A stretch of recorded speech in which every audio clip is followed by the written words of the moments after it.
และចាប់ផ្ដើមចងអួនបានខ្លះហើយក៏ធ្វើវីដេអូមកបង្ហាញជូនបងប្អូនសម្រាប់បងប្អូនដែលមានតម្រូវការជាមួយនឹងអួនពយងចាអួនអូសអ្នកខ្លះហៅអួនឆ្កែឆ្កួតហ្នឹងហើយអញ្ចឹងសម្រាប់អួនអូសលក្ខណៈគ្រួសារខ្នាតតូចចាមានប្រវែង10ម៉ែត្រ5 10 20ម៉ែត្រហ្នឹងហើយបើគាត់ត្រូវការអីហ្នឹងហើយអាចមើលបានហើយចំពោះប្រភេទអួននេះដែរយើងចងបានខ្ញុំនឹងដាក់តម្លៃនិងប្រភេទអួនហ្នឹងកាឡាខ្នាតនៅក្នុង Channel Telegram បងប្អូនអាចចូលទៅមើលបានបើសិនត្រូវកាឡាត្រូវខ្នាតអីមានខ្នាតដែលខ្លួនឯងកំពុងតែចង់រកអត់ចង់ចំណាយពេលក្នុងការរងចាំអីហ្នឹងហើយអាចធ្វើការកម្មង់បានណាចាអញ្ចឹងសម្រាប់អួនដែលខ្ញុំកាន់នេះ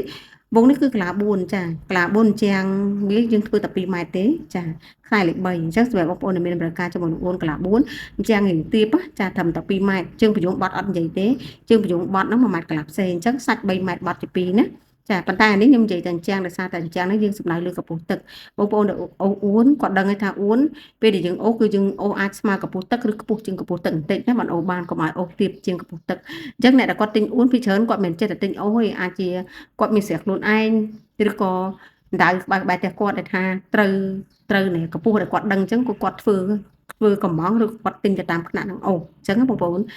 ហ្នឹងហើយអញ្ចឹងសម្រាប់អួននេះគឺយើងមាននៅកន្លែងស្រាប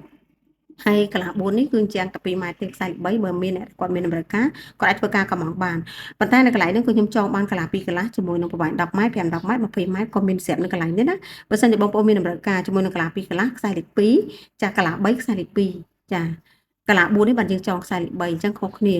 ាហើយសម្រាប់អួនគឺយើងមានអួនប្រយុងអួនហុំប៉ុន្តែអួនដែលខ្ញុំបង្ហាញនេះប្រភេទអួនប្រយុងឬអួនឆ្កែឆ្កួតចាហើយអានងដែលចងមានអានងខ្សែគោនិងអានងខ្សែដៃស្នាញ់ខ្សែទុនទុនណា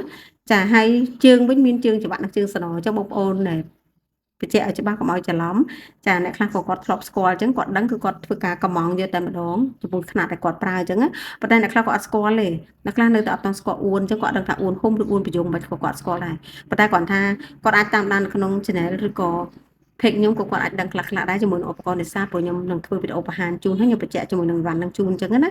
ចំពោះជើងនេះជើងថ្នាក់បងប្អូនធ្លាប់ឃើញថ្នាក់សណាញ់ហ្នឹងហើយថ្នាក់សណាញ់យើងយក6ទឹកបត់ទី2ឬក៏5ទឹកបត់ទី2 7ទឹកបត់ទី2អញ្ចឹងវានៅសល់តែ3ទឹកជាង3ទឹកទេប៉ុន្តែសម្រាប់អួននេះអត់ទេយើងយក3ម៉ែត្រសាច់បត់ទី2ចា3ម៉ែត្រសាច់បត់ទី2អញ្ចឹងនៅ1ម៉ែត្រកន្លះប៉ុន្តែបងប្អូនឃើញសាច់វាជ្រួញហ្នឹងគឺប្រភេទសាច់តឹងអួនគឺគេធ្វើសាច់តឹងអញ្ចឹងសាច់វារៀងជ្រួញអត់ដូចសាច់សណាញ់ដែលយើងលើកមកសណ្ដូតឃើញរៀងវែងរៀងដូចថាក្រាបសាច់ស្មើអញ្ចឹងអត់ទេណាអួនសាច់វារៀងជ្រួញខ្ញុំធ្លាប់មានភ្ញៀវម្នាក់ដែរគាត់ធ្លាប់យកសណាញ់ប្រភេទសាច់តឹងអញ្ចឹងយកមកលក់ឲ្យខ្ញុំហើយខ្ញុំអត់បានទទួលយកទិញរបស់គាត់ទេដោយសារតែសណាញ់បើយើងធ្វើសាច់តឹងគឺប្រើអត់កើតទេបងប្អូនដែលកំងសណាញ់ប្រយ័ត្នបន្តិចចាមុននឹងកំងសួរភ្ញៀវសួរអ្នកធ្វើផងប្រយ័ត្នគេធ្វើសាច់តឹងខ្ញុំអត់ដឹងថាគាត់ធ្វើខ្លួនឯងឬក៏គាត់កំងប៉ុន្តែគាត់ប្រាប់ថាគាត់កំងពីគេអញ្ចឹងខ្ញុំគិតថាអ្នកដែលធ្វើសណាញ់ទូទៅគឺគេស្គាល់គេមិនងាយធ្វើសាច់តឹងទេហើយសម្រាប់របស់គាត់គឺសាច់តឹងយកមកគឺសពងដូចអួនដែលខ្ញុំកាន់ណាបង្ហាញជូនបងប្អូនអញ្ចឹងណាចាຂະຫນាតត្រឹម10ហាត់អីគឺសពងធំហ្នឹងហើយសាច់វារៀងសពងរួញអញ្ចឹងណាបងប្អូនវាអត់ដូចសាច់សណាញ់ណែធ្ងន់ក្រាបទេសាច់អួនរៀងស្រាលជាងហើយសាច់វារៀង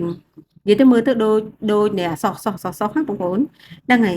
អញ្ចឹងសម្រាប់អួនគឺគេធ្វើសាច់តឹងបញ្ជាក់ជូនណាចាអញ្ចឹងសម្រាប់ຂະຫນាតដែលបងប្អូនចង់បានកន្លះ2កន្លះអី10ម៉ែត្រ5 10ម៉ែត្រមាន20ម៉ែត្រមានហើយសម្រាប់តម្លៃខ្ញុំដាក់នៅក្នុង Channel Telegram អាចចូលទៅមើលបានតម្លៃខ្ញុំដាក់លើនឹងបងប្អូនត្រូវកន្លះទៅຂະຫນាតទៅ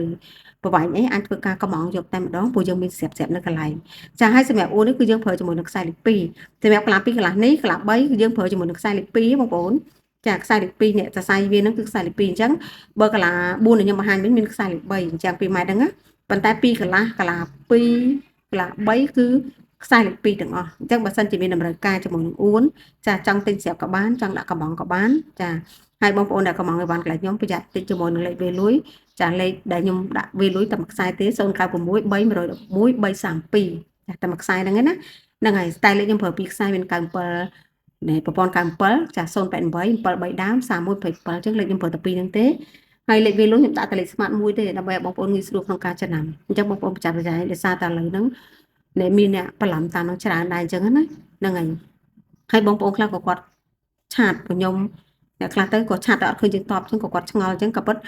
ខ្ញុំតបបងប្អូនមួយថ្ងៃមកគឺខ្ញុំតបច្រើនមែនតើហើយខ្ញុំវាយបងរៀបវ៉ាន់ច្រើនប៉ុន្តែគាត់ថាដោយសារតែពេលខ្លះភ្ញៀវច្រើនយើងតបអត់តន់អញ្ចឹងណាបងប្អូនអញ្ចឹងចន្លោះហ្នឹងពេលដែលខ្ញុំកំពុងវាយបងច្រើនបងអីជួនកាលទៅឆាតមកអត់បានចូលមើលទេអធិស្ឋានណាចាសម្រាប់បងប្អូនដែលគាត់ comment ក្រុមវីដេអូ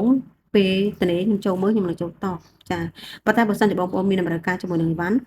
ឲ្យគាត់ឆាតចូល page តែម្ដងគឺខ្ញុំនឹងធ្វើការតបបានលឿនឬក៏ Telegram អញ្ចឹងណាបើសិនជាក្នុង comment ពេលខ្លះទៅ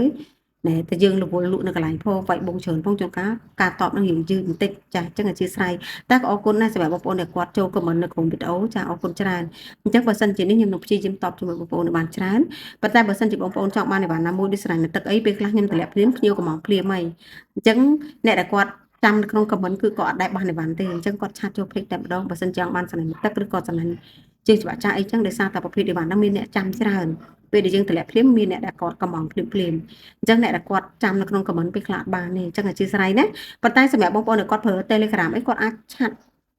add ចូលទៅមើលក្នុង channel ទៅព្រោះតម្លៃខ្ញុំដាក់នៅនឹងស្រាប់បើសិនជាពេញចិត្តអីគាត់អាចធ្វើការកំងបានភ្លាមនៅក្នុង channel Telegram តែម្ដងតែក្នុង Facebook អធិស្ឋានខ្ញុំអត់បានដាក់តម្លៃទេដោយសារតែគោលការណ៍គឺគេឲ្យយើងដាក់ទេអញ្ចឹងខ្ញុំអត់អាចដាក់ក្នុងនឹងបានទេ